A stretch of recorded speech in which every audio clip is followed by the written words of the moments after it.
اعوذ باللہ من الشیطان الرجیم بسم اللہ الرحمن الرحیم رب اشرح لی صدری ویسر لی امری واحلل عقدۃ من لسانی یفقہوا قولی آمین یا رب العالمین۔ اس سے پچھلے سبق میں عیسائیوں کے گروہوں کا ذکر ہو رہا تھا۔ آج کے سبق میں حضرت عیسیٰ کی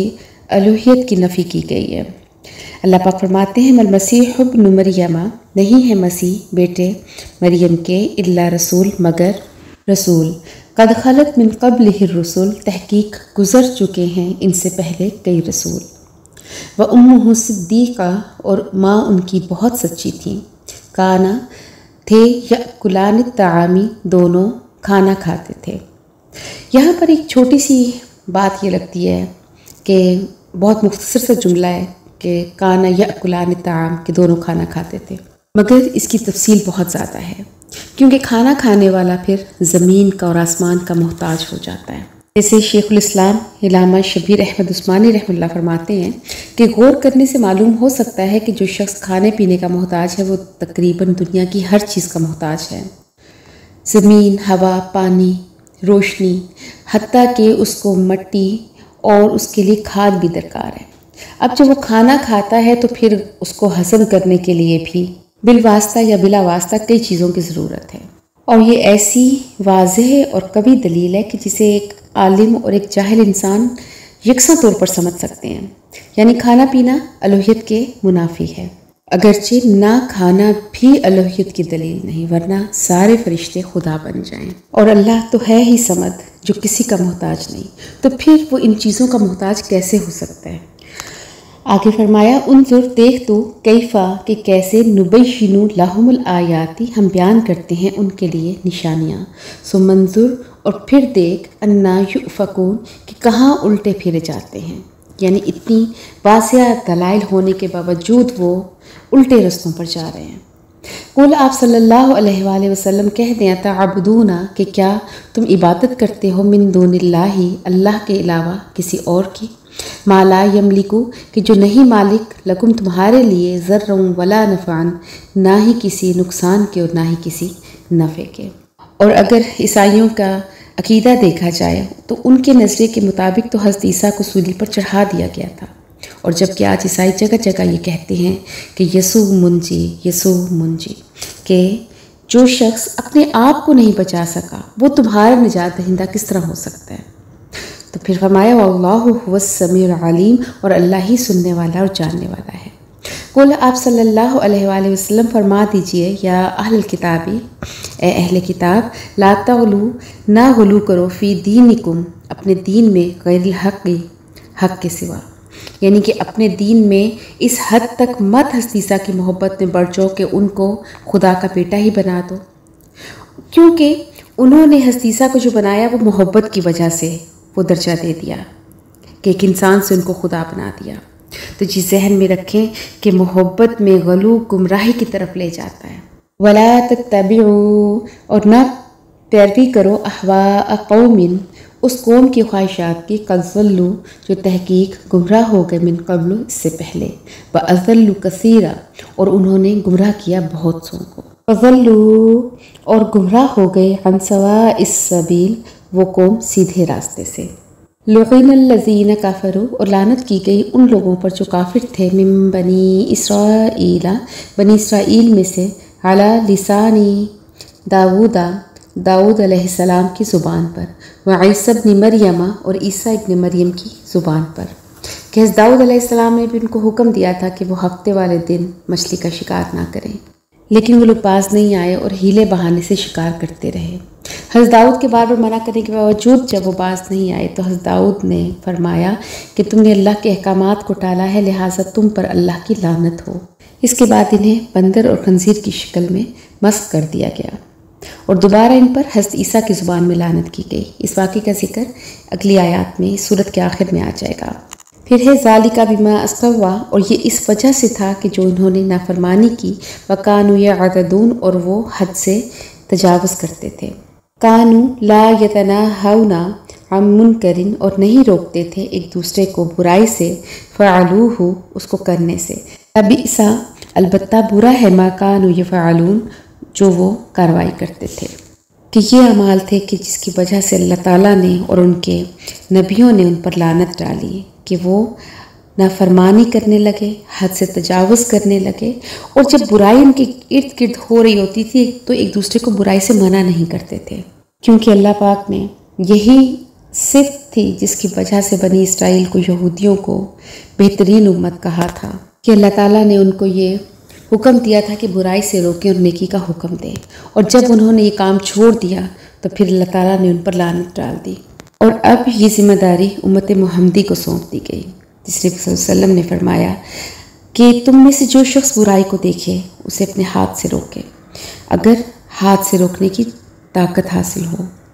بس اگر ہاتھ سے روکنے کی طاقت نہیں ہے تو زبان سے روکے، اور اگر زبان سے بھی روکنے کی طاقت اور ہمت نہیں ہے تو پھر اس فعل کو اپنے دل میں برا جانے، اور اگر دل میں بھی برا نہیں سمجھیں گے تو اس کے دل میں سے رائی کے برابر بھی ایمان نہیں رہے گا، بے شک وہ زبان سے ایمان کا دعویٰ کرتا پھرے۔ اور الحمدللہ 1400 سال سے زیادہ عرصہ گزر گیا ہے کہ یہ امت امر بالمعروف اور نہی عن المنکر کے فریضے کو سر انجام دے رہی ہے۔ پھر فرمایا ترا کثیرا منہم، دیکھیں گے آپ ان میں سے بہت سو کو یتولون الذین، کہ جو دوست بناتے ہیں ان لوگوں کو، کافروا، جو کافر ہیں، کہ یہودی کافروں مشرکوں کو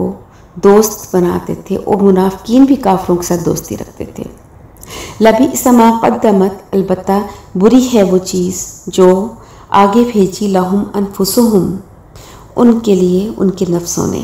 وہ کیا ہے کہ ان سخط اللہ، یہ کہ اللہ تعالیٰ ناراض ہے، علیہم، ان پر، یعنی یہ تو دنیا کی ناراضگی ہے، جبکہ وہ فی العذاب ہم خالدون، اور وہ اس عذاب میں ہمیشہ رہیں گے۔ ولو کانوا، اور اگر وہ ہوتے، یؤمنون باللہ، اللہ پر ایمان لاتے، والنبی، اور آپ صلی اللہ علیہ وآلہ وسلم پر بھی، وما انزل الیہ، اور اس چیز پر بھی جو ان کی طرف نازل کی گئی، متخذوہم، تو نہ بناتے ان کو، یعنی کافروں کو، اولیاء، اپنا دوست، یعنی اس میں کفار سے رفاقت کی ممانعت کی گئی ہے کہ وہ ان کو تو یہ چاہیے تھا کہ وہ آپ صلی اللہ علیہ وآلہ وسلم کے مددگار ہوتے، ان کے دوست ہوتے، لیکن انہوں نے ایسا نہیں کیا۔ اور دوسری تفسیر بھی بعض علماء یہ کرتے ہیں کہ اس سے مراد حضرت موسیٰ کی بھی ذات ہے، پھر مفہوم یہ بنے گا کہ اگر یہ حضرت موسیٰ پر ایمان لاتے تو بھی کافروں کو دوست نہ بناتے،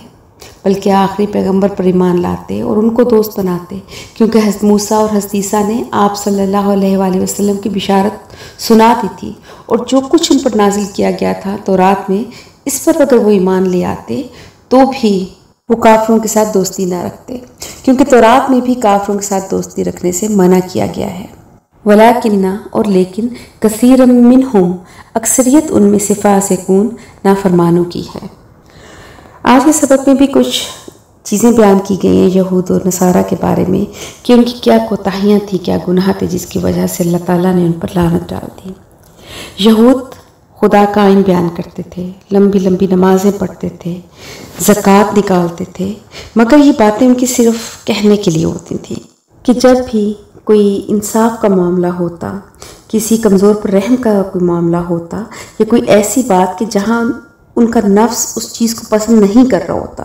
تو بجائے کہ وہ اپنے نفس کو کچل کر اللہ کے حکم کو ماننے کی ان کو ضرورت تھی، وہاں وہ پھسل جاتے، حتیٰ کہ اگر کوئی اللہ کا بندہ اگر ان کو ان کی غلطیوں کا بتاتا تو وہ اس کے دشمن بن جاتے۔